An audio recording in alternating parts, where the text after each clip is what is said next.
fácil de encontrar, né?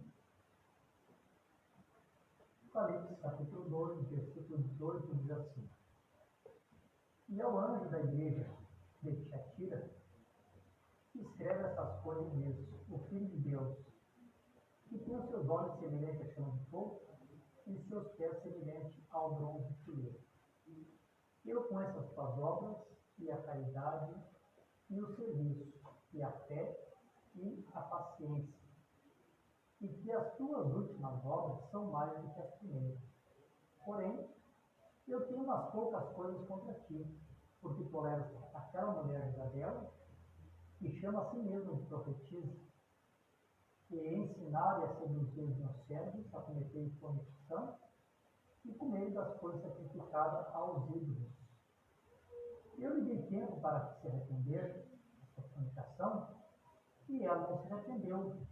E eis que eu vou jogá-la em uma cama, e aquele que comete adultério com ela, em grande tribulação, a não ser que ele se arrependa de seus atos.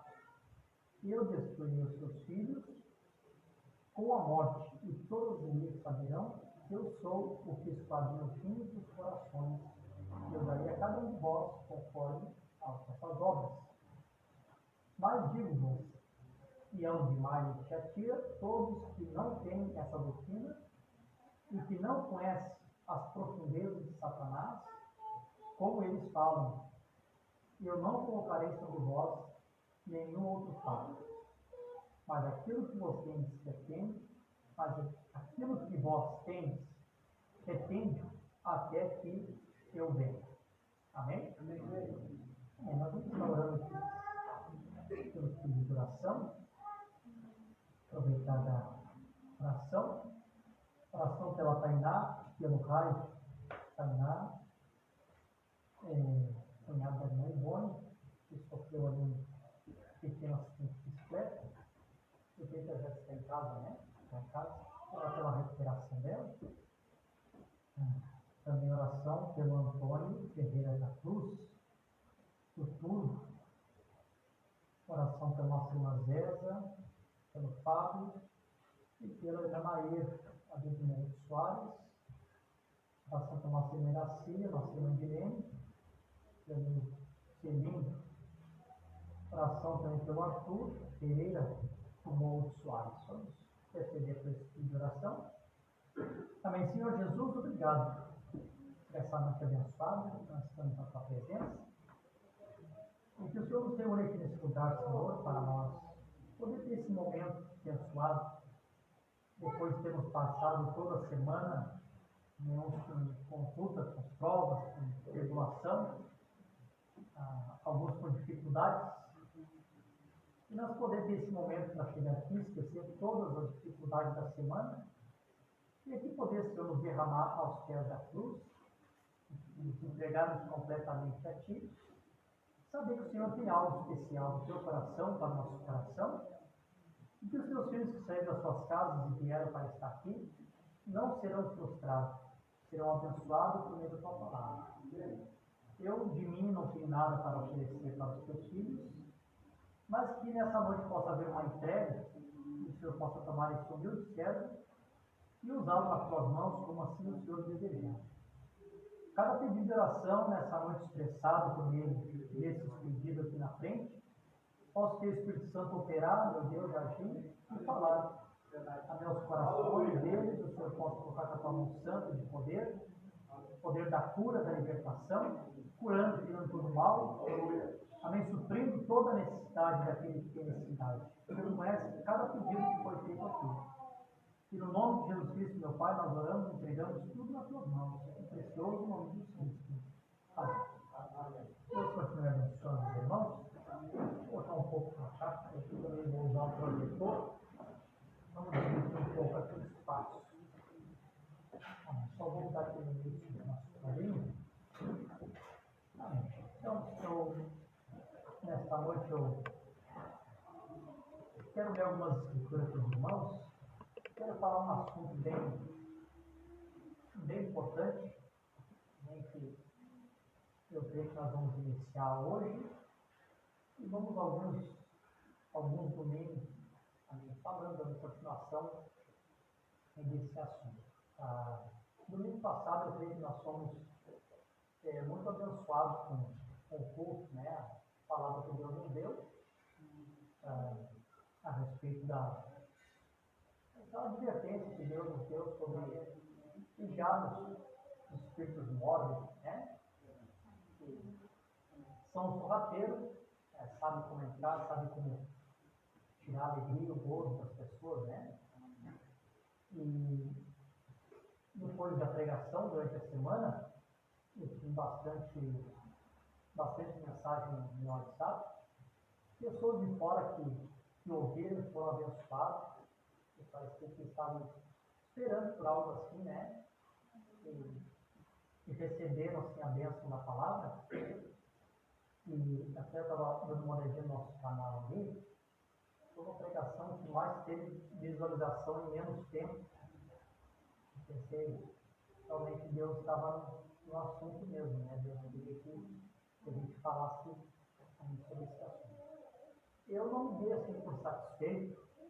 Eu acho que tem algumas coisas mais que eu tinha notado aqui para os irmãos, mas eu vou deixar para nós continuarmos falando um pouquinho mais sobre esse assunto de ataque, contra-ataque. Vou deixar para a próxima ceia, quando nós tivermos a nossa próxima ceia, nós damos a continuação também daquele assunto ali que eu creio que foi muito importante. Quem é que foi abençoado com a palavra no domingo passado? Foi abençoado, né, irmãos? Eu também fui. Eu passei essa semana alegre com Jesus. Amém? Vocês estão felizes? Amém. A alegria do Senhor é nossa força, né? Então, irmãos, eu quero. Não sei quem é que vai botar as imagens para assistir a projeto. Pode ficar ali para assistir, eu vou te pedir as imagens, tá? Aproveitar, eu quero usar o resto do projetor aqui para mostrar algumas coisas para os irmãos. Meu texto nessa noite, eu li aqui em Apocalipse capítulo 2, versículo 18. Eu li a era de Tiatira. Os irmãos que estudam a Bíblia, os irmãos que conhecem a mensagem, sabem que quando chega na era de Tiatira, Satanás já tem quase que todo o domínio da situação, né? Nós chegamos aqui em Tiatira, e o versículo chave que eu gostaria de tomar desse capítulo que eu li é as profundezas de Satanás, né? A gente chega aqui nesse ponto, já estamos nas profundezas de Satanás. Então, o meu tema seria o espírito do anticristo durante todas as eras. Nós queremos dar uma repassada em toda aquela linha do tempo de Apocalipse. E eu gostaria então de colocar esse título, né, como que o espírito do anticristo operou durante todas as eras, né? Eu pedi o padre aqui, eu vou usar bem um pouquinho o padre, só para mostrar um pensamento aqui para os irmãos, assim, que é mais ou menos isso aqui. Nós queremos chegar a um clímax da palavra, onde nós queremos ver como será a grande vitória do Senhor sobre o reino de Satanás, né? Como que o reino de Satanás será destruído, como já passamos, já falamos algumas coisas sobre isso. Então, só para podermos compreender bem, vou colocar assim, a cronologia das escrituras, o reino de Satanás seria mais ou menos isso aqui. Ó. Deixa eu colocar assim para os irmãos entenderem o que seria o reino de Satanás. O reino de Satanás seria mais ou menos isso aqui assim. Aqui seria o Éden de Deus. Aqui nós teremos o capítulo 3 de Gênesis. E esse período aqui, a partir do capítulo 3, seria o reino de Satanás.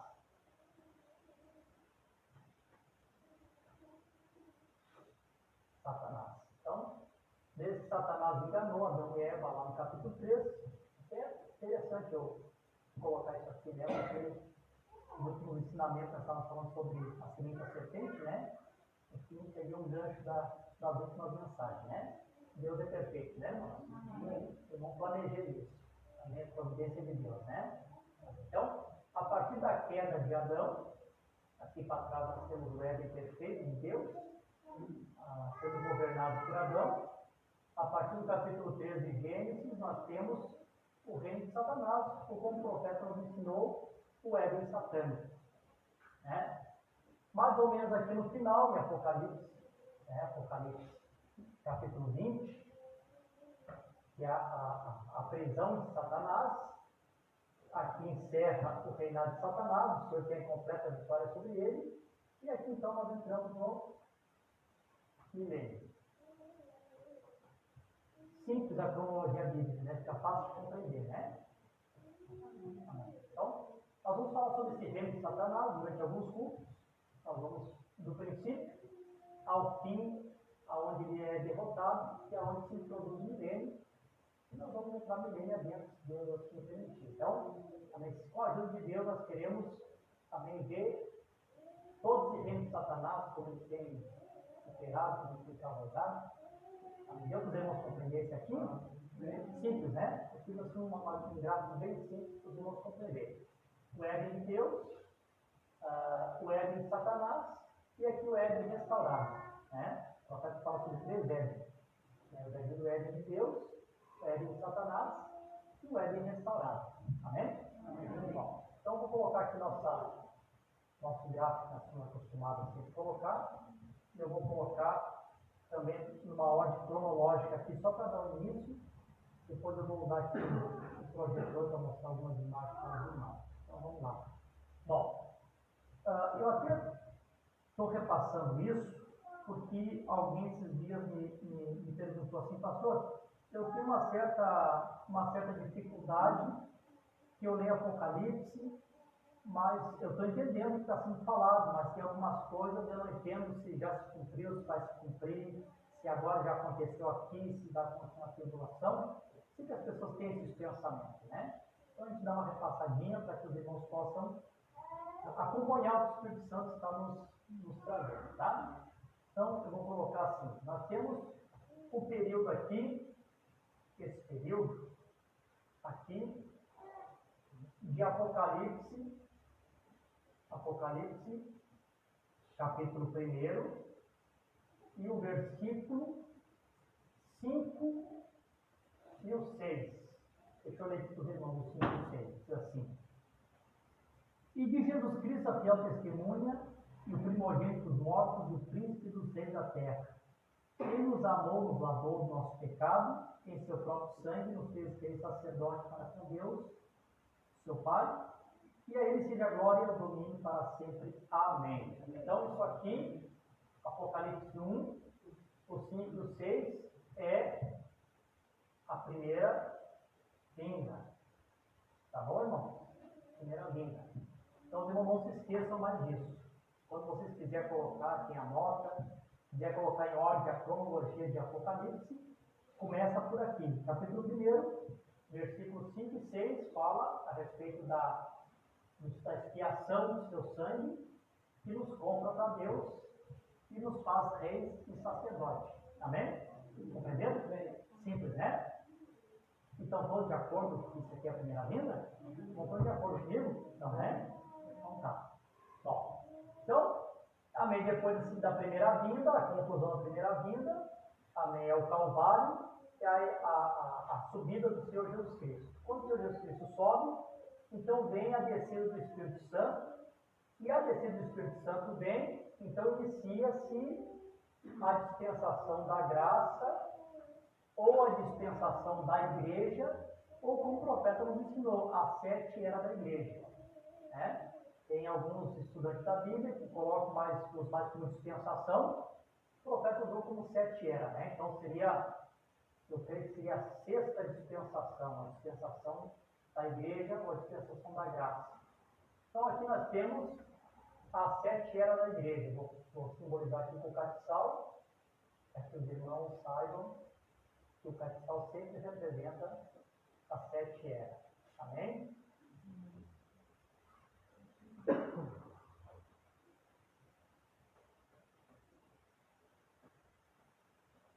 As 7 eras da igreja.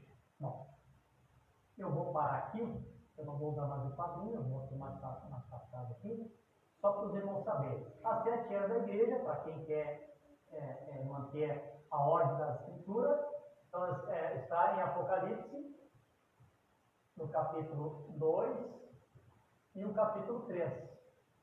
Esses 2 capítulos falam a respeito das 7 eras da igreja. Depois que passa então o capítulo 2 e o capítulo 3, nós temos o 4 que é o arrebatamento, o 5 acontecimento no céu, 6 a tribulação, enfim, né? Depois a gente vai continuar por aqui, tá? Deixa eu só colocar para cá. Eu quero ler com os irmãos. Só ver se eu acho aqui. Se os irmãos não quiserem ler comigo, se quiserem só acompanhar, depois você marca, pode ir em casa. Então, quero ler aqui com os irmãos a respeito desse espírito, né? Primeiro, o que nós temos aqui? Eu vou começar do princípio. Nós temos no livro de Atos dos Apóstolos, o apóstolo Paulo aqui dando uma instrução para os irmãos. Quando ele está ali em Mileto, ele faz aquele concílio entre os irmãos, sabendo que já estava quase partindo. Interessante, eu estava lendo essa escritura hoje e estava me lembrando do profeta, né? O irmão Brana, quando chegou em 62, ele tinha um sentimento que logo ele partiria. Não sei se algum dos irmãos aqui já leu para confirmar. Umas 3, 4 mensagens do profeta falam até de morte e acidente. Eu lembro, Abraão restaurado, eu acho que é uma delas. O profeta fala de morte, que ele morreu em acidente, né? E aí ele pregou a mensagem titulada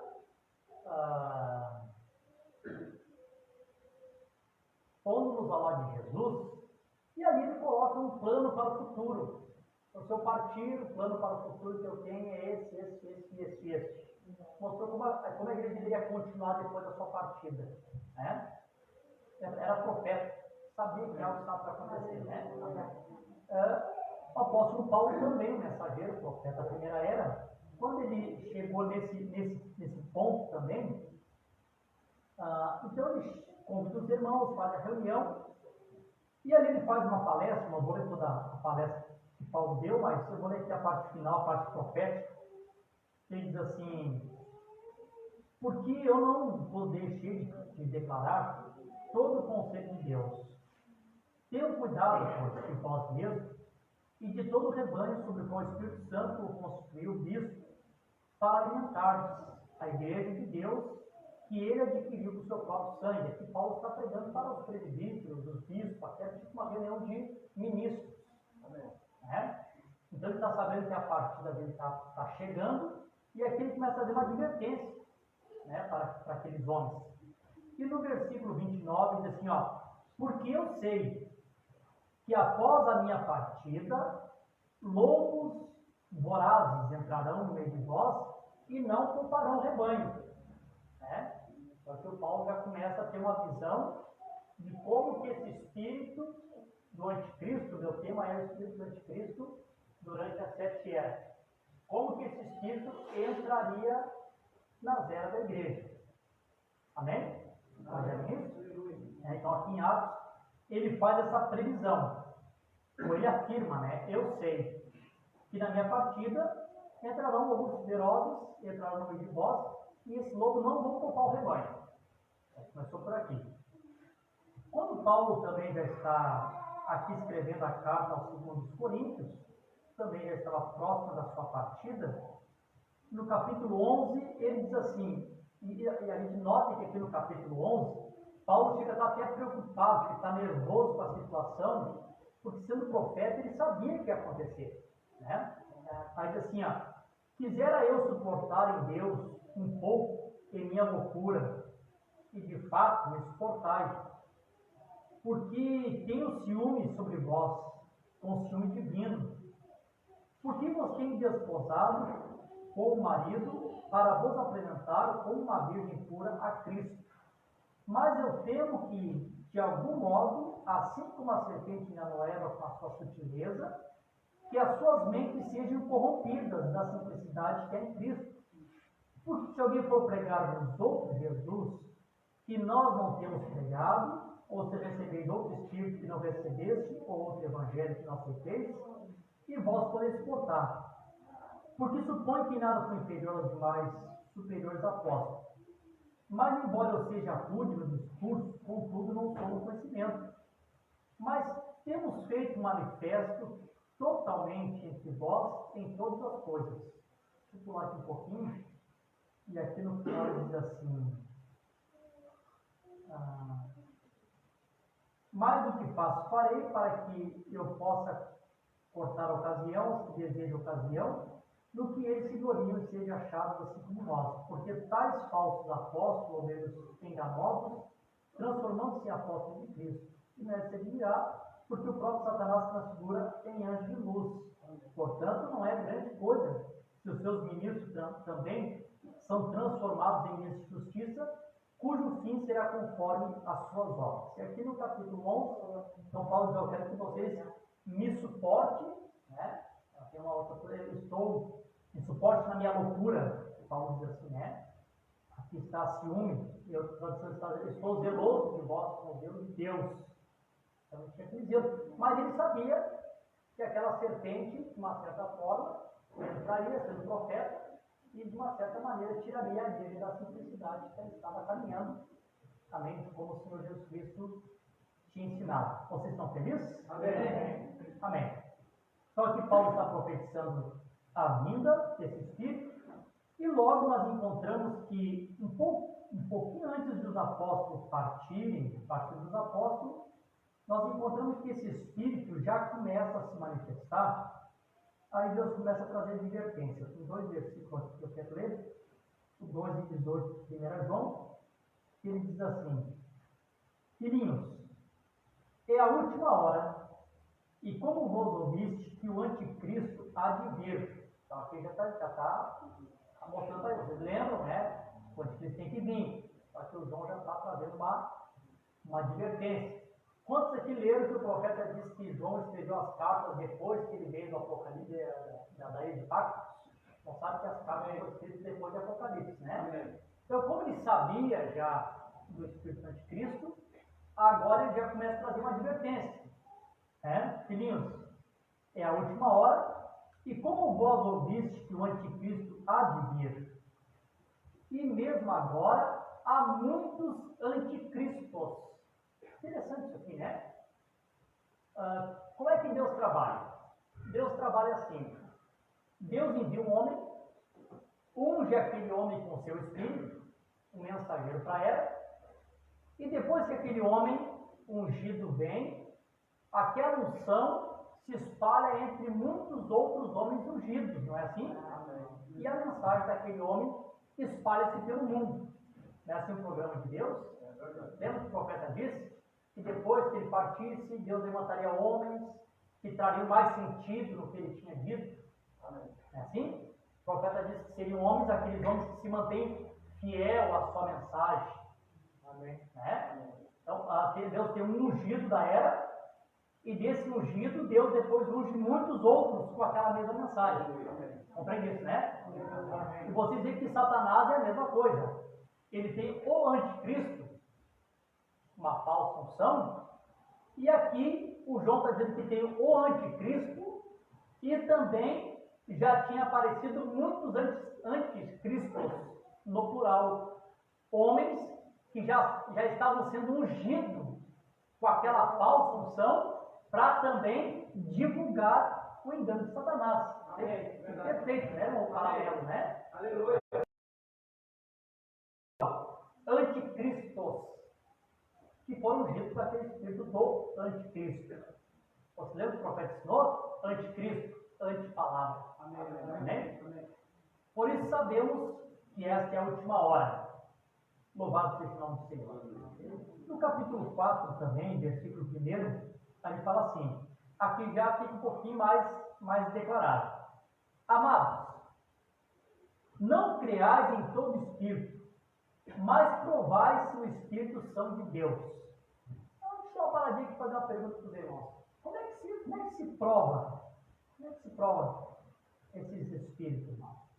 Quem sabem me responder aqui, biblicamente, como é que se prova esse espírito? Eu sei que alguns aqui sabem, mas ninguém vai acabar respondendo. Então, deixa eu dizer, irmão. Jó disse assim, não me lembro se é o capítulo 34, assim como o paladar prova o alimento, os nossos ouvidos provam as palavras. O profeta disse, deixa eu conversar 5 minutos com uma pessoa e eu digo o tipo de espírito que ele está. É assim? Qualquer pessoa que encontro, eu evito conversar. Eu paro, eu me sento e deixo a pessoa se derramar primeiro. E é assim que tem que ser, irmão. Sempre deixa se derramar, irmão. Não sai falando. Não sai pregando. Deus salve, curte, quieta. E tem que estar. Senta, fica quieto. Deixa a pessoa se derramar. Quando a pessoa começa a se derramar e ele começa a falar, logo vem o discernimento de espírito. Isso é o dom que Deus dá para a sua igreja. Daqui a pouquinho, através das palavras que você está ouvindo, você discerne que tipo de espírito está ali. E é o que o João está dizendo aqui, amados. Não criais em todo espírito, mas provai se os espíritos são de Deus. Aí ele fala, porque muitos falsos profetas agora já tem ministros, pregadores, com a unção do anticristo. Vocês estão acompanhando a linha de raciocínio? Porque há muitos falsos profetas que têm aparecido ao mundo. Já começaram a aparecer os falsos profetas porque eles estavam ungidos com a unção do anticristo. Amém. Nisto conhecereis o Espírito de Deus. Todo espírito que confessa que Jesus Cristo veio em carne é de Deus. E todo espírito que não confessa que Jesus veio em carne não é de Deus, mas este é o espírito do anticristo. Estava falando dele, né? Se não crê, é um espírito de credulidade, antipalavra, não crê. Esse é o espírito do anticristo. Amém? Amém. Do qual já ouvistes que há de vir e já agora está no mundo. Olha, o João está prevenindo aqui, ó. Vocês ouviram eu falar tudo sobre Apocalipse. Está para ver o anticristo. Lembra que Paulo preveniu vocês, mas agora eu vou dizer para vocês que já está. Então se cuide. Amém? Estão compreendendo, irmão? Amém. Houve advertência. Paulo quer que você cuidar. Eu sei que ele vem. Então você se cuide, já está aí. Então, como o Espírito Santo advertiu no ano passado, irmão, se cuide, há um espírito no mundo. Um espírito mórbido para tirar a alegria de vocês. Então, o João está dizendo, está dando essa advertência. Então vocês, cuidado, ele está vindo. Amém? Amém. Vocês estão felizes? Amém. Amém. Só para nós compreender aqui, nem que eu não consiga terminar hoje, mas vamos aproveitar bem o tempo, né, irmão? Eu até posso ter o gráfico aqui da estátua ali. Só quero colocar os irmãos aqui. Bom, é esse aqui. Os irmãos estão vendo bem o caso aí, irmãos? Amém. Eu e o Jefferson fizemos uma. O Jefferson fez, né? Eu dei a dica para ele e fez a montagem também. Então, deixa eu só colocar aqui. O que eu coloquei aqui? Eu tinha colocado aqui a respeito do reino de Satanás. E voltar um pouco atrás no outro ensino que eu gravei aqui para os irmãos. Quantos aqui estão lembrados que uma vez eu preguei para os irmãos a respeito de que existe uma diferença entre tempo do gentio e plenitude do gentio? Quantos já estão lembrados aqui, né? Se não lembra, eu vou repetir aqui tão rapidinho para você guardar no coração. Amém. Quando o Senhor Jesus Cristo fala em São Lucas capítulo 21, feito lá pelo verso 19, ele fala a respeito do tempo do gentio. Ele diz que Jerusalém seria pisado pelo gentio até que o tempo do gentio se completasse. E eu disse para os irmãos, tempo é um tempo político. Quando Paulo fala em Romanos capítulo 11, falando a respeito da admissão dos judeus retornando outra vez, ele fala a respeito da plenitude do gentio.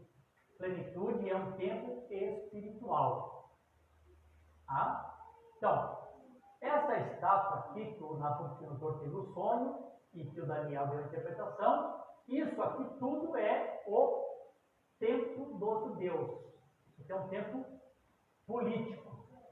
Amém? Amém. Eu até posso colocar ali, ó, e aqui está a plenitude do gentio.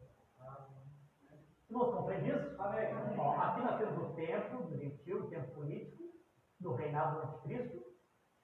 E aqui nós temos a plenitude, é o tempo espiritual que Deus trata com o gentio. Amém? Amém. Louvado seja o nome do Senhor. Deus começa a tratar com o povo judeu mais ou menos 1956 anos antes de Cristo, com Abraão. E Deus larga eles um pouquinho de lado a partir daqui, né, do tempo do gentio. Então, os irmãos sabem que a cabeça de ouro ali, amém, é a Babilônia, né, o Império Babilônico, todos vocês sabem. Amém, que foi o primeiro reino que levou Israel cativo, foi o reino que destruiu o primeiro templo de Salomão, né, foi o reino que destruiu Jerusalém e deixou o povo judeu sem um lugar de adoração. Você sabe que o lugar de adoração para o judeu é muito significativo para eles. E que a plenitude, o tempo dos judeus, ela só vai estar completo quando o terceiro tabernáculo estiver construído. Porque o tabernáculo está relacionado à adoração do judeu. Né? Então, você pode ver, Nabucodonosor entrou lá e destruiu Jerusalém. Então, Jerusalém, a partir desse tempo, eu não lembro bem a data, mas parece que é 583 anos antes de Cristo, foi a data que aconteceu isso. A partir dessa data, 583 anos antes de Cristo, Jerusalém começa a ser pisado pela Babilônia. Embora tinha judeus morando lá, mas os judeus que moravam lá não tinham mais o domínio e o controle de Jerusalém. Quem tinha o controle de Jerusalém era a Babilônia, Nabucodonosor. Mais tarde, a Babilônia foi conquistada pelos Medos e Persas, que é aqui o peito e os braços de prata. E quando eles tomam o governo, o reino da Babilônia, então os Medos e Persas começam a pisar em Jerusalém e dominar Jerusalém. É assim? Depois, mais tarde, com Alexandre o Grande, o Império Grego conquista os Medos e Persas, que é o abdômen de bronze, e eles também têm o domínio sobre Jerusalém. Estão compreendendo, irmãos? Amém. Logo depois nós temos aqui nos dias de Jesus, então, nós temos as pernas de ferro, que é o reino romano. E lá embaixo nós temos os pés e os dedos, 10 dedos, parte barro e parte ferro. E vocês sabem que o ferro e o barro, eles até podem se unir em um certo tempo, mas chega um tempo que não dá liga, eles têm que se dividirem, né? O profeta nos ensinou, são duas pernas. Por quê? É duas Romas, ou dois espíritos romanos em lugares separados. Uma é a Roma oriental, a Roma que fica na Itália, e a outra é a Roma ocidental, que é os Estados Unidos. Vocês sabem disso, né? Amém? Os dedos dos pés aqui simbolizam os 10 reis, que vão dar todo o poder, toda a autoridade, e vão estar no auxílio completo do reino de Satanás, do reino de Cristo. São esses dedos aqui. Amém? A pedra cortada sem mão está sendo cortada para o arrebatamento. Vocês creem assim? Amém. A palavra vai cortando a pedra sem mão. E um dia essa pedra sem mão vai vir e vai bater nos pés. Eu vou ler por que ela tem que bater nos pés. Glória a Deus. Aleluia. Antes de eu ler aqui a mensagem, eu vou ler a escritura aqui para os irmãos. Em Apocalipse capítulo 13. Eu vou ler só a primeira besta, porque hoje eu não vou falar da segunda, vou falar só da primeira. Então, talvez a semana que vem nós vamos ver a segunda. Capítulo 13, versículo 1. Agora, João começa a ter uma visão desta besta, dessa força. E ele descreve assim: eu fiquei sobre a areia do mar e vi uma besta surgir do mar. O profeta mostrou para nós que a água é povos, línguas e nações. Isso está no capítulo 17, tem que estar pelo versículo 15. São povos, línguas e nações. está vindo da Europa, onde tinha população, onde estava o centro do mundo, Roma. Roma era o centro do mundo naqueles dias, né? Roma seria os Estados Unidos hoje, o centro do mundo. Lá estava um império que dominava o mundo. Onde lá saiu, no meio das pessoas, surgiu essa besta, né? E surgiu do mar, tendo 7 cabeças e 10 chifres. Irmão, lembra que o profeta falou que 7 cabeças são aqueles 7 montes aonde está o Vaticano hoje.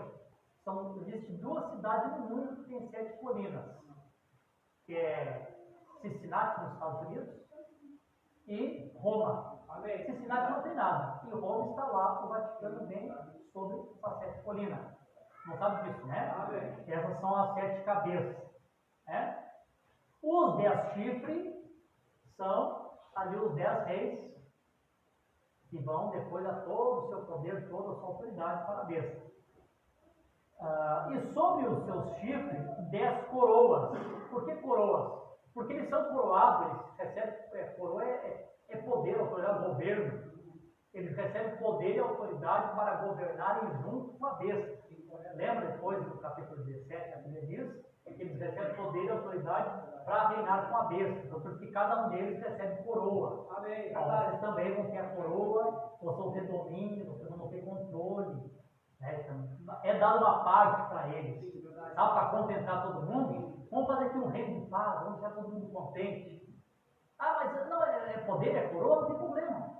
Dou coroa para vocês.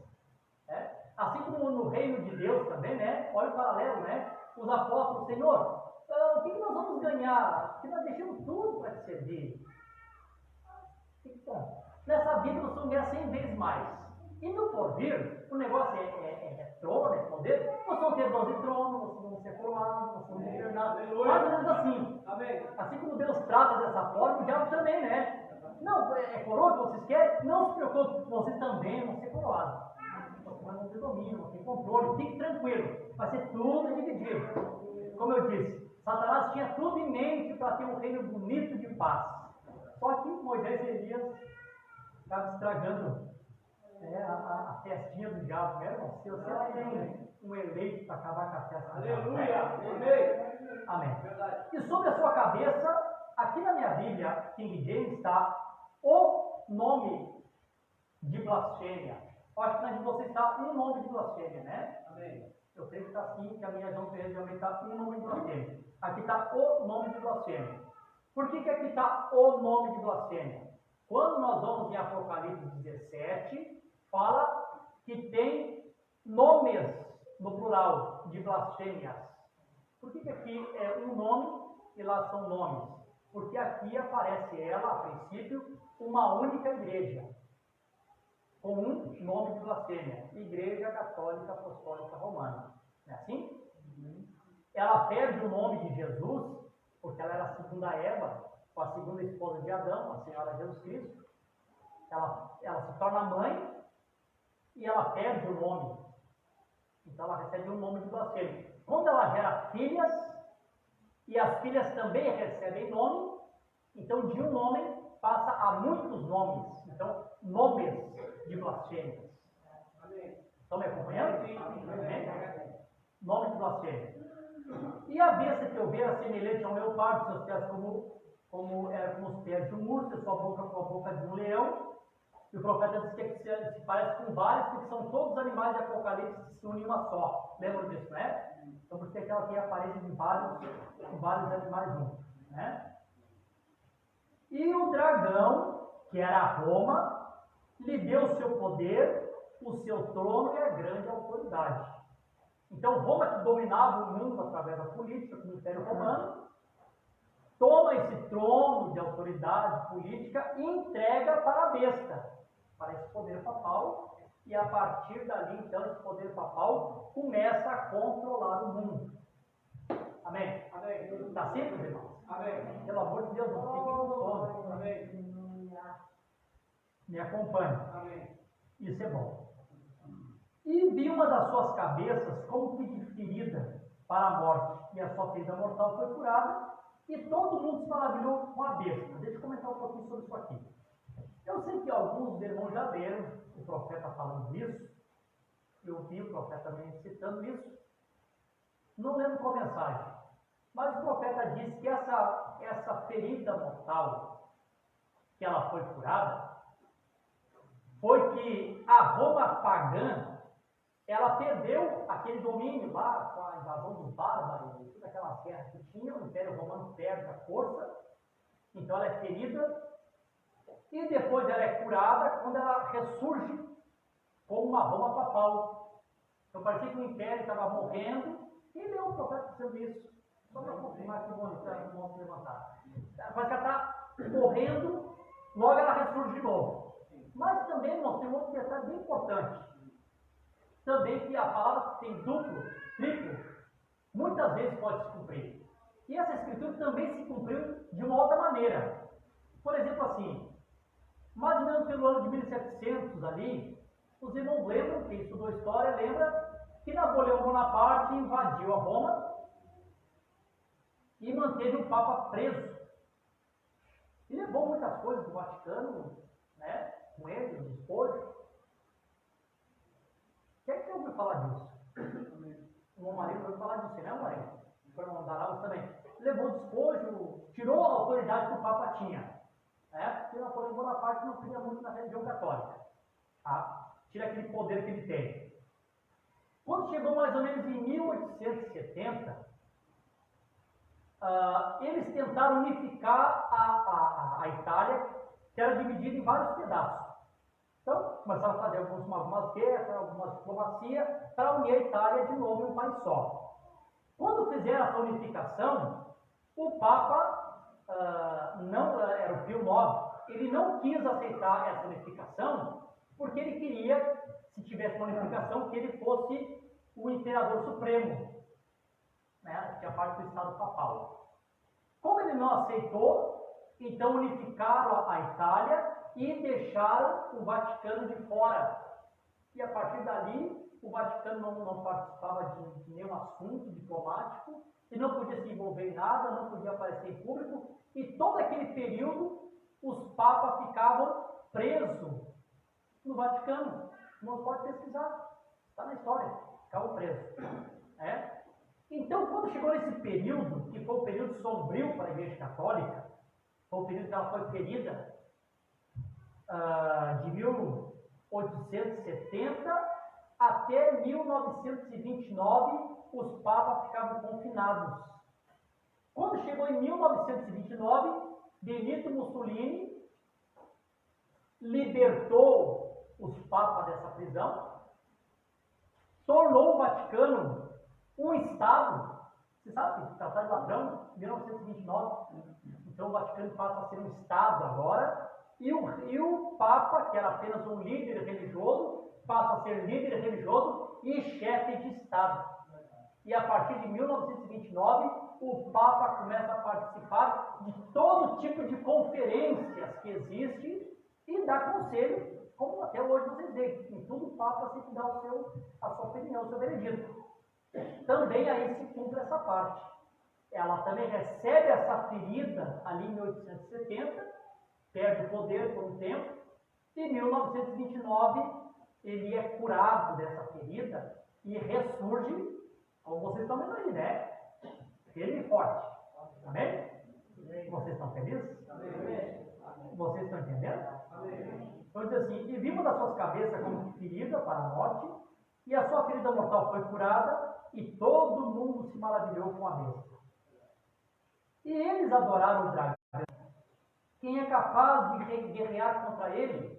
Irmão Jorge Smith disse para nós, numa reunião de pastores aí em Curitiba, disse: irmão, eu tenho uma empresa de turismo. Quando eu cheguei lá no Vaticano para levar o pessoal para conhecer, que eu olhei o Vaticano, que eu olhei aquele mausoléu, eu compreendi por que o João se maravilhou quando viu ela. Troço espetacular, né? Glória a Deus. E foi dado a ela uma boca falando grandes coisas, blasfêmias, e poder foi dado a ela para continuar por 42 meses, e ela abriu a boca em blasfêmias contra Deus para blasfemar o seu nome, tirar o nome do Senhor Jesus Cristo, colocar uma trindade, e seu tabernáculo que habita no céu, começaram a adorar Pedro, João, Paulo, os santos, foi-lhe dado poder para guerrear contra os santos e vencê-lo. E foi dado poder sobre todas as famílias, línguas e nações. A gente sabe que isso aconteceu. Né? A Igreja Católica, no seu livro de martyrologia, apareceu 68 milhões de protestantes que eles mataram, que deram guerra aos santos. Amém? E eles venceram, né? Então, essa é a primeira vez. Os irmãos estão felizes? Então, deixa eu ler agora aqui a parte dos pés ali. O profeta fala em muitas mensagens, mas eu quero ler em específico na mensagem a 70 semanas de Daniel, no parágrafo 125. O profeta diz assim: agora note aqui, ao final dessa era. O profeta quer chamar a atenção, isso ele está falando aqui no final agora, ele está falando no final. Já passamos por tudo isso. Parte disso aqui, tudo se cumpriu. Estamos aqui no final, a perna, aqui, o dedinho aqui ao final. Tá? Assim. Agora note aqui, ao final dessa era. Agora Daniel, no segundo capítulo, no versículo 34 e 35, ele observou essa imagem com grande consideração. E ele observou até que uma rocha foi cortada da montanha, a rocha das eras que é Cristo e a sua noiva. Amém? Amém. Não por mãos. E rolou e feriu a imagem nos pés. E rompeu aquela existência. O profeta diz assim, ó, não feriu na cabeça. Agora, a feriu nos pés. Tá? Isto foi no tempo do fim. Então, esse acontecimento acontece no fim. Né? Isso acontece no tempo do fim. Aqueles 10 dedos. Notaram você aqui exatamente? Antes de que o senhor Eisenhower saiu, o último protestante, todos os dois juntos aqui, os dois presidentes que ele, mais os dois presidentes que ele quer mostrar aqui. O profeta falando desses dois aqui, ó.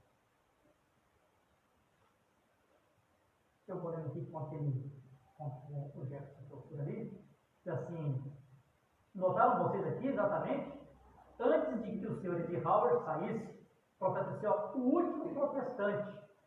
Porque na próxima eleição, elegeram John Kennedy, que foi o primeiro presidente católico. Então, olha o que o profeta diz. O último protestante da América, na presidência, que eu duvido que volte a haver outro. Né? Porque os próximos que viessem só viriam com o nome de protestante, mas não seriam tão protestantes assim. Bom, então você não sabe, conhece, né? Esse aqui é o senhor Eisenhower, presidente dos Estados Unidos. Esse aqui é o Khrushchev, presidente da Rússia. Né? Pode deixar eles um pouquinho aí. Podemos gravar bem essas imagens aí. É diz assim, o último protestante. Porém, só para mostrar isso, se tão somente as pessoas despertassem, quando ele se reuniu ali, estava a última reunião que eles tiveram, ele se reuniu com a Rússia. Havia 5 países do Oriente comunista representados e 5 países do Ocidente representados, os países livres, né? De um lado estava o senhor Khrushchev, que era o líder dos países orientais, e do outro lado o senhor Eisenhower, que era o líder dos países ocidentais. É o profeta assim, ó, Khrushchev, como eu entendo, se me tem dito que na Rússia a linguagem Khrushchev significa barro. Interessante, né? Amém? Barro, terra. Depois vocês vão ver essa terra mais tarde ajudando a mulher. Mas isso é assunto para outro dia. Aí está o barro. Vocês sabem, no período da Guerra Fria eram inimigos mortais. No tempo de Stalin estava vivo, inimigos mortais. Quando esse homem entra em cena, o profeta diz que as pessoas, lembra que o profeta diz assim, ó, Elvis, esse nome teve que ser dado no tempo certo.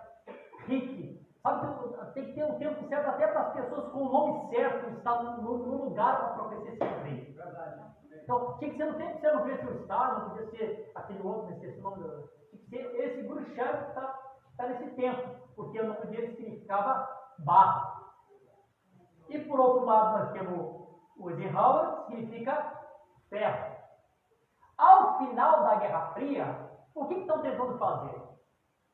Estão tentando pegar um lodo e fazer um barro bem molhadinho, e estão tentando, vamos fazer uma unidade?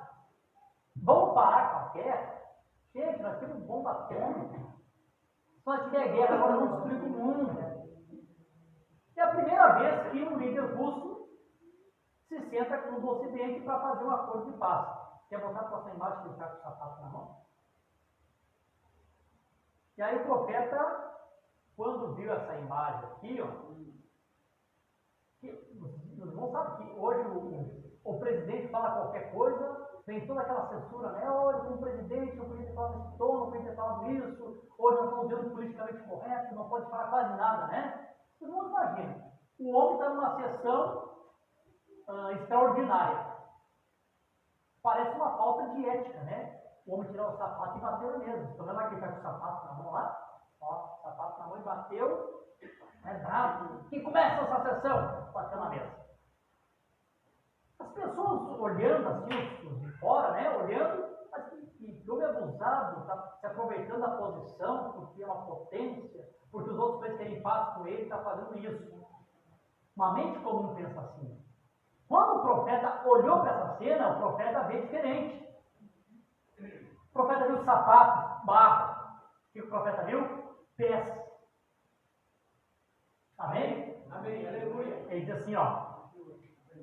A linguagem bruxal significa barro, Eisenhower significa ferro em inglês. E aí está o seu ferro e o seu barro, que se misturaram. E ele tirou o sapato e bateu na mesa com ele e tudo mais. Então, quando o profeta olhou, ele bateu no sapato, viu que estava se cumprindo, não a parte da rocha batendo, mas estava se cumprindo a parte deles tentando unificar. Vamos lá, gente, vamos parar com esse problema, está chato isso, né? Estamos cansados de guerrear, chega um pouquinho de guerra, vamos ter um pouquinho de paz. Porque o reino de Satanás sempre vai trazer uma falsa paz. Vocês estão felizes? Amém. Estão entendendo também? Está todo mundo compreendendo bem aí? Está fácil, né? Amém, Jesus. Glória a Deus. Aleluia. Então você não sabe que quando chegar no final da tribulação, esse ferro e esse barro vão se separar. Vocês sabem disso, né? Esse ferro e esse barro se separam. Como eu vi o irmão dele dizendo outro dia, né? Usou essa expressão. Alguém não vai ficar muito satisfeito com os acordos econômicos, né? Que como é o reino de Satanás, ele escreveu sobre todo o reino de Satanás, o reino de Satanás não é um reino perfeito. O reino que vai reinar perfeitamente é o reino de Jesus Cristo. Amém. Aleluia. Nesse não tem problema. Amém. Todo mundo vai ter seu lugar, tudo vai funcionar perfeitamente. Amém. O reino de Satanás, mesmo que ele tente trazer perfeição, ele não consegue. Satanás não é perfeito. Tudo que não tem Deus não pode ser perfeito. Então, sempre em algum lugar, alguma coisa sai errado. Aí os antigos não sabiam usar essa expressão, os antigos diziam assim, o diabo faz a panela, mas não faz a tampa. Ele não tem como fazer a tampa, porque ela é perfeita, é sem tampa sempre. Em algum lugar, começa a rachar, porque separa. E aí você vai ver que lá no final, os mesmos que estão apoiando, que estão juntos, são os mesmos que vêm contra a besta e colocam ela desolada numa cama. Lembram disso? São os próprios que depois vêm contra ela, porque esse lodo aqui não funciona muito. Mas isso, irmãos, acontece só unidos. Compreende isso? Por isso que a pedra cortada sem mão, ela só destrói depois da tribulação. Infelizmente, né? Sei que tem muitos pastores da mensagem que sempre ensinaram que era antes do arrebatamento, quando é desse arrebatamento, mas não pode ser. Como é que vai entrar o reinado do anticristo na tribulação sem essa unificação dos reis que vão lhe dar o apoio? Tiraria a Bíblia completamente de coesão. Então hoje fica claro, não sei se fica claro para vocês, fica, né? Fica claro para mim que isso tem que acontecer com a tribulação, aquela pedra. Bota naquela imagem de novo do estátua. Isso aqui, ó, isso aqui tem que acontecer depois da tribulação. Isso aqui é quando o Senhor vem com a sua igreja, capítulo 19 de Apocalipse, e aniquila pelo esplendor da sua vinda. Amém. O reino de Satanás. É assim? Essa aqui eu não marquei, mas me veio agora no meu coração, eu vou ler. Como eu disse, irmão, não temos pressa, né? Vamos terminar hoje, termina outro dia. Só que dá uma leite por irmão. Olha como é que o Paulo descreve essa situação. Ele diz assim, na segunda Tessalonicenses, capítulo 2, vocês conhecem essa escritura? Ora, suplicamos vós, irmãos, pela vida do nosso Senhor Jesus Cristo, ter nossa reunião com Ele. Que não vos movais fácil de vossa mente, nem vos perturbeis, quer por espírito, quer por palavra, quer por carta, como de nós, como se o dia de Cristo estivesse já perto. Então, para de falar isso aqui para os irmãos. Eu quero comentar isso aqui, que é importante. Para os irmãos, eu falei quarta-feira no culto aqui. O Espírito Santo, na quarta-feira, nos aconselhou e disse assim, irmãos, descansem. Se tem um tempo que a noiva de Jesus Cristo tem que estar descansada, e agora, Ruth, descansa. Não te preocupe. Deus vai fazer o que tem que fazer. E eu me lembrei que quando derrubaram as Torres Gêmeas, alguém ligou para um ministro de um certo país, querendo a opinião daquele ministro, o que ele achava sobre aquele acontecimento. E eu me lembro que aquele ministro disse para aquele irmão assim, irmão, eu não me movo facilmente. Tranquilo. É tempo, irmão, de nós estarmos assim. Deixa as coisas acontecer. Aleluia. A palavra tem que se cumprir. O que tem que fazer? Não te move, irmão, facilmente. Fica tranquilo. Descansa. O que Deus tem que fazer, vai fazer. Alguém pode impedir? Alguém pode impedir o arrebatamento? Não. Alguém pode impedir o reinado de Cristo? Não está contra quem, então?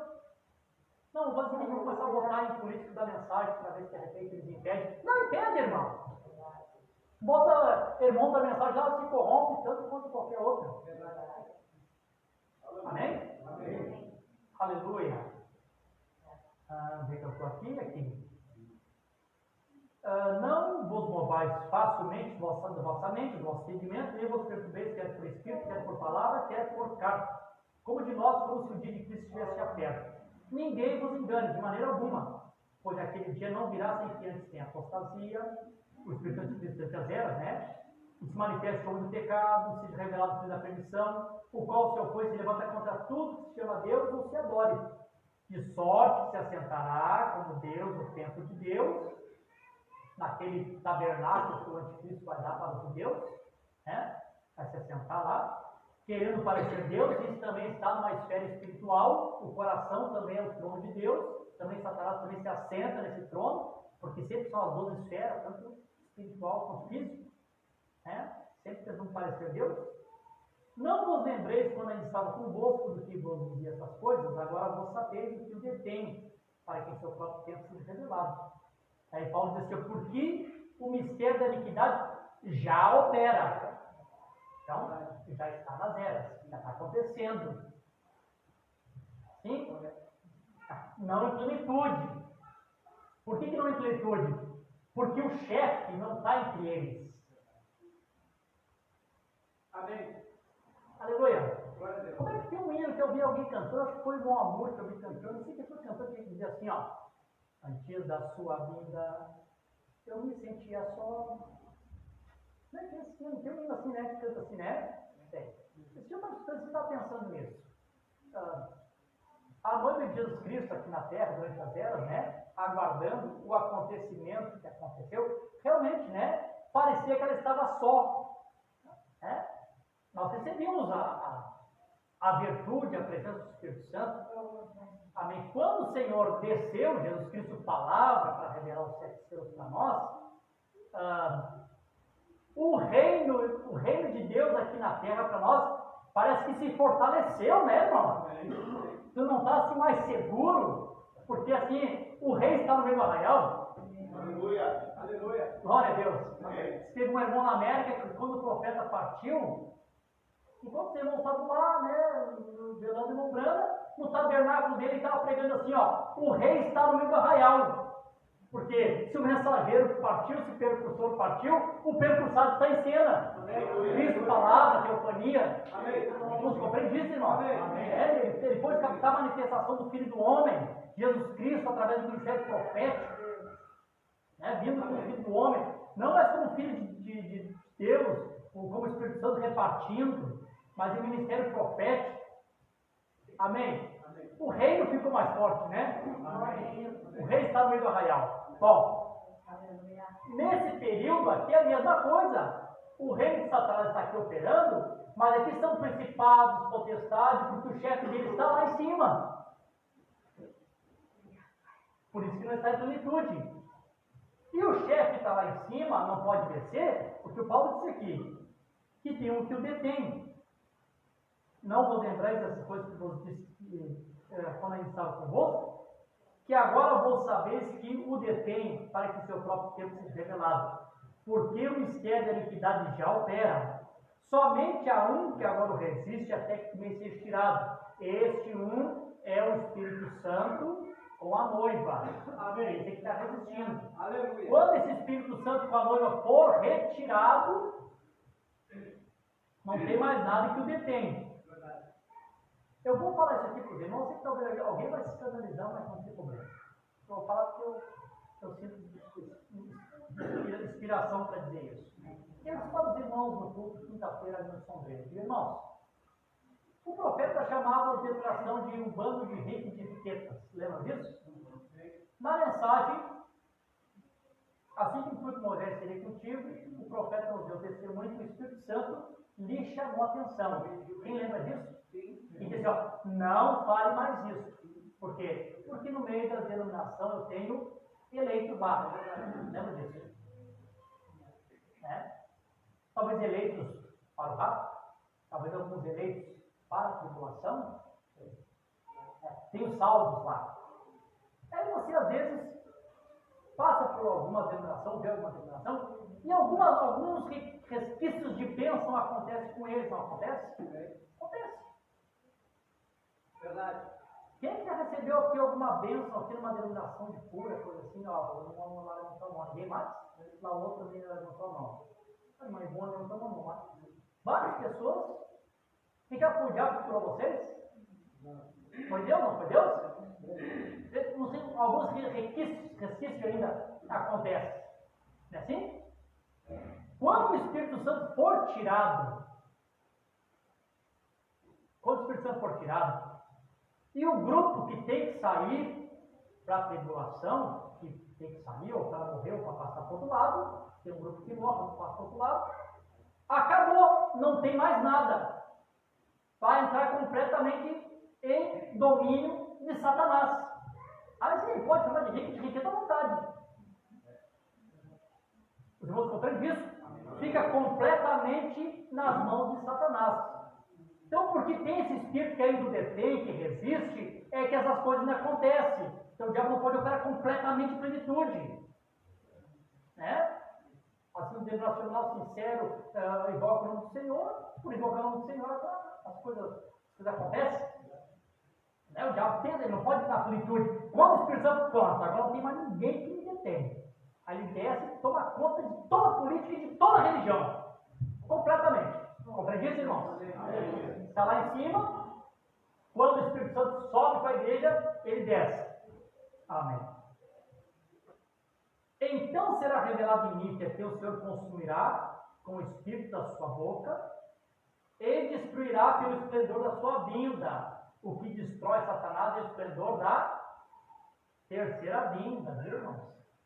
É o esplendor do capítulo 19. Amém? Aleluia. Os irmãos notam que tem duas coisas aqui, irmãos. Eu quero chamar a atenção dos irmãos para duas coisas aqui. Esse capítulo não estava aqui, não tinha notado, mas o Espírito Santo me fez eu ler aqui. Eu vou voltar aqui de novo. Esse cuja vinda é a segunda eficácia de Satanás. Perdão, um pouco mais em cima. Então será revelado em mim a quem o Senhor consumirá com o espírito da sua boca. Aleluia. Você sabe que o sopro da boca de Deus é o Espírito Santo. Amém. Não sabe disso. O profeta diz que o fogo da vida eterna é o Espírito Santo. receber o Espírito Santo para o discípulo.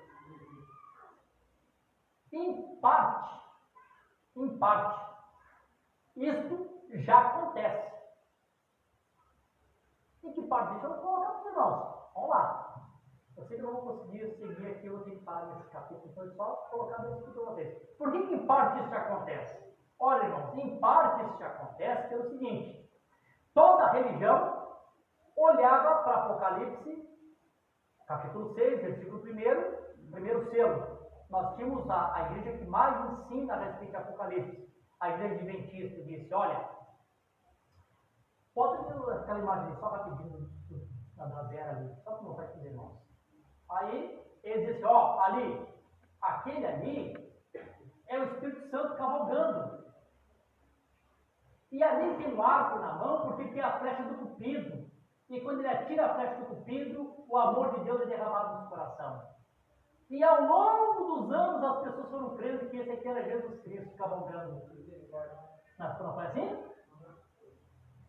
O esplendor da sua vinda também para nós aniquilou a força de Satanás. Acabou o engano. Não é Jesus, não, diabo, é tu. Amém, Jesus? É só o Espírito Santo, irmão, que podia. O Espírito Santo nessa era, em um homem, ungindo um homem, para dizer: não, esse aqui não é o nosso Senhor, esse aqui é um fanfarrão. Ele tem um arco, mas não tem uma flecha. O esplendor da vida, glória a Deus, aniquila com a força do diabo. Por que aniquila, irmão? Aniquila, pensem nisso, gente. Aniquila porque Deus, o nosso Deus, é um Deus que se vela em simplicidade. Você crê que ele está velado em simplicidade? E ao mesmo tempo que ele se vela em simplicidade, se vela de uns, se revela para outros. Enquanto um lê a mensagem e diz: não gostei disso aqui me chamou de porco o tempo todo. Que alguém diz: oh, que maravilha, me chamou de águia o tempo todo. A palavra se vela para um, se revela para outro. Um não pode ver, outros veem, outros se alegram, um se aborrece, outros ficam tristes. Esse é Deus. Satanás é diferente. Satanás trabalha sempre escondido. Quando ele é revelado, acaba a sua força, ele tem que sair. Por isso que no ministério de Lumbrana era um ministério de discernimento. O profeta diz: quando o problema é revelado, eu vejo no rosto das pessoas que o rosto das pessoas muda. E como aquele espírito fica revoltado que ele tem que sair, porque ele foi revelado. Irmã, você está assim, por isso, isso e aquilo. Revelou. Então tem que sair. O diabo quer trabalhar camuflado, escondido. Ó, justiça, eu sou branquinho. Olha minha flecha do cupido. Ó, amém. Atira a flecha em mim do amor. Aí o Senhor vem e diz: não é Satanás. Glória a Deus. Aqui mais ou menos aconteceu como aconteceu com o São Martinho. O Senhor Jesus, entre aspas, chega para ele todo bonito: ô Martinho, me adore.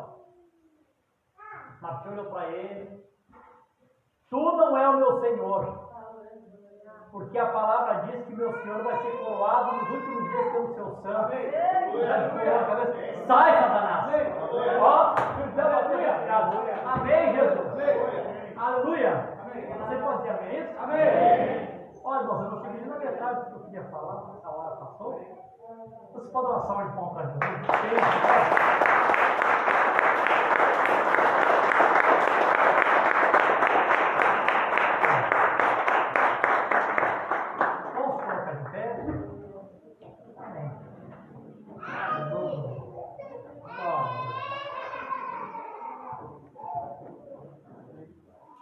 Aleluia. Nós vamos passar aqui na frente, eu vou. Só vou botar um corinho aqui. Amém. Em agradecimento. Segundo domingo que a gente continua daqui onde nós paramos, tá, irmão? Daqui onde nós paramos. Eu não quero cortar o que Deus tem nos dado, né? Você não sabe que as coisas de Deus não são, não, deixa eu coisa para vocês assim, as coisas não são fáceis. Os irmãos que pregam sabem que as coisas de Deus não é fácil. não é um estudo cafológico, um estudo de escola que pega o livro de pesquisa. O Espírito Santo tem que estar em cena para colocar as parágrafos, capítulos no lugar certo. E esse, irmãos, às vezes custa uma semana de batalha.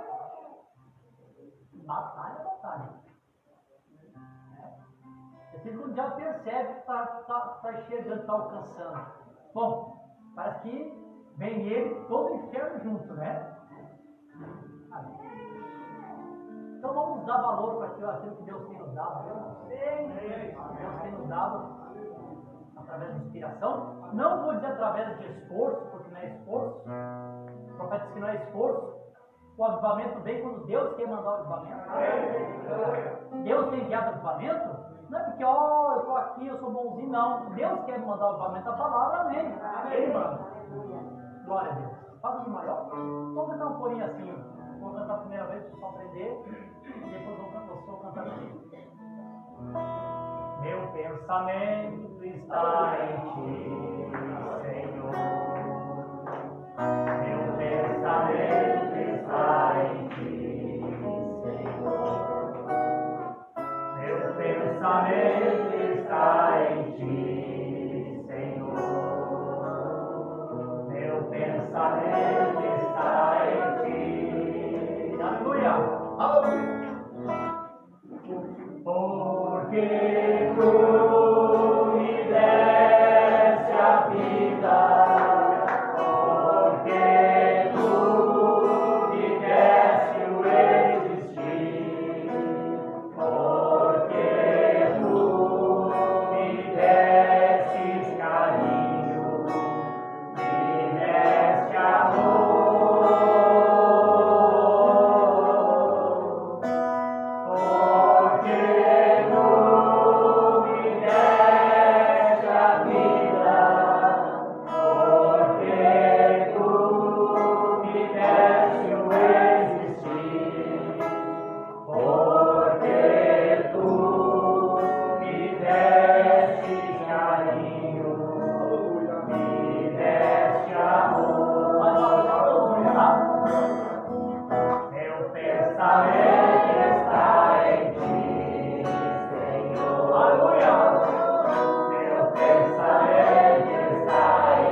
Pela presença do Teu Espírito Santo, os louvores que foram cantados, que preparou o ambiente, os hinos que regam a semente que é a Tua palavra, e que pôde abrir portas, Senhor, para que o Teu Espírito Santo tomasse essa plataforma, que pudesse trazer, meu Deus, o ensinamento da Tua palavra para nós, revelando para a Tua igreja, revelando para o Teu povo, o engano, a justiça de Satanás, mas também revelando a grandeza do nosso Deus, como Deus tem se oposto contra ele, e como o Senhor tem vitória o tempo todo. E se o Senhor tem vitória o tempo todo, a tua igreja tem vitória o tempo todo. Como o teu profeta disse, aleluia, que aquele crente, aquele fiel, aquele verdadeiro, ele passa tendo vitória o tempo todo. Não vivemos de desgraça. Não vivemos de derrota. Vivemos de vitória. É vitória, vitória. É vitória sobre vitória. Revelação sobre revelação. É perda sobre perda. Até que o edifício seja completo, edificado. Meu Deus, não temos crido num Deus derrotado. Temos crido num Deus que é vitória. E temos crido que essa igreja tem vitória o tempo todo. Aleluia! Glorificas o teu nome. E deixa, meu Deus, com que a tua palavra siga sempre esse alimento para a nossa alma. Que a tua igreja e teu povo aqui nesse lugar nunca se enfadem, Senhor, de ouvir a tua palavra. Os proteja, meu Deus, os guarda de volta para os seus lares. Aqueles que estão dirigir até as suas casas, acompanha eles debaixo do pilar de fogo do Espírito Santo. Esta é a minha oração e o meu agradecimento no nome de Jesus Cristo. Amém. Estamos despedidos, Deus abençoe. Vai, Paulo.